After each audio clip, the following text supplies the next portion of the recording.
Hi, good evening. I'm Dave Gagne. I'm the town administrator here in the town of West Bridgewater, and I will bring to you a preview for the upcoming Board of Selectmen meeting, which is scheduled for November 15th. As always, they are usually at 7 o'clock, but please note they will be actually entering into executive session in a joint meeting with the water commissioners. The agenda topic is going to be in reference to our former water superintendent, Richard Kruger, and a lawsuit that he filed against the town of West Bridgewater.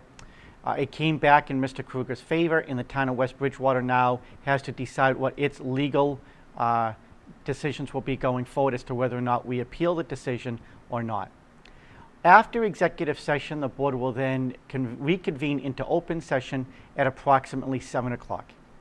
First on the agenda is supposed to be the tax classification hearing, which is we do every single year. And what we do is we actually set the tax rate. The Board of Selectmen set it based on information that is provided to them from the Board of Assessors Office. However, the Board of Assessors Office will not have the information available for the 15th, and therefore there's an expectation that the meeting will be continued until the next meeting, which is on December 6th. Our treasurer, Scott Golder, will be there to provide some documents for the Board of Selectmen to sign in reference to some outstanding borrowing documents. And then the board will have interviews for the fire chief position. As many of you know, our long-term fire chief, Len Hunt, is retiring at the end of the year. We have conducted a search, an open search, so it wasn't just open to internal candidates, and we have two finalists for the position. The first candidate to interview for the position will be the deputy fire chief in the town of Wareham, and the second one will be the deputy chief here in the town of West Bridgewater. After they interview, the board will have at their option a decision as to whether or not they would like to make the appointment for the fire chief or wait to a future meeting. Additionally, our current assistant town administrator, Mallory Ehrenstein, has been promoted, so congratulations to her. She has been named the town administrator for the town of Dayton. And as a result, the Board of Selectmen individually and I have spoken, and we have decided that we would like to appoint Tracy Aldrich, who is currently working in the office, as the new assistant town administrator. So she will be before the board for ratification and for a new contract to be signed with her as well. As many of you know, up on Route 28 on the border of Brockton, there is a plaza which unfortunately is half full at best. And so there will be a discussion from the board members as to what we can do in an attempt to revitalize that area. We're thinking about sending another letter out to the owner to let them know that the board is in support of doing whatever it is that they can to do help, including the fact that we've already been able to get additional liquor licenses approved at the legislature as well.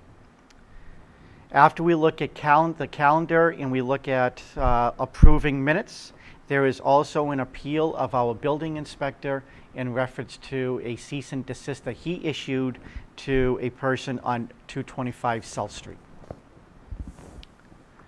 Because of the merger of our highway and forestry department, we no longer have a vehicle maintenance superintendent, and therefore our town mechanic, whose actual official title is assistant vehicle maintenance superintendent, isn't the assistant to anyone anymore. So we thought that it was appropriate to be able to change his name. He agreed, so there'll be a contract amendment before the board for their signature and review. And the Berwick boys over on West Street annually sell Christmas trees. That will be before the board for their approval. Under my report will just be an FYI to the board and to the town that this week, Old Colony Planning Council, which is our regional planning council based out of Brockton, has been doing a traffic count study on the corner of East Street and East Center Street in some areas adjacent to that. And also, last meeting, Selectman Morera asked me to take a look at a pothole that was up on the border of Brockton on the Copeland North Elm Street interchange. So I'll provide an update to him. And last is that with the unfortunate instances that have occurred throughout the nation, notably recently in Las Vegas and in the church in San Antonio, we're looking at how we can make sure that employees and patrons of the town hall can be in a safer position. And so in the process, I have applied for a security grant through an insurance company, hoping that we can secure the funds and be able to put additional security cameras at the town hall that would tie directly into the police station. After all that is done, They will then have the option, the board will have the option as to whether or not they would like to go into executive session and discuss what a future contract for the next fire chief would be. As always, the Board of Selectmen meet the first and third Wednesday of every month. The meetings are open to the public. You are more than welcome to attend. And if you would like to attend, the next one, as we said earlier, is November 15th. Executive session starts at 6, followed by open session that the public is more than welcome to be at and be present. Thank you very much for listening, and I hope you have a good evening.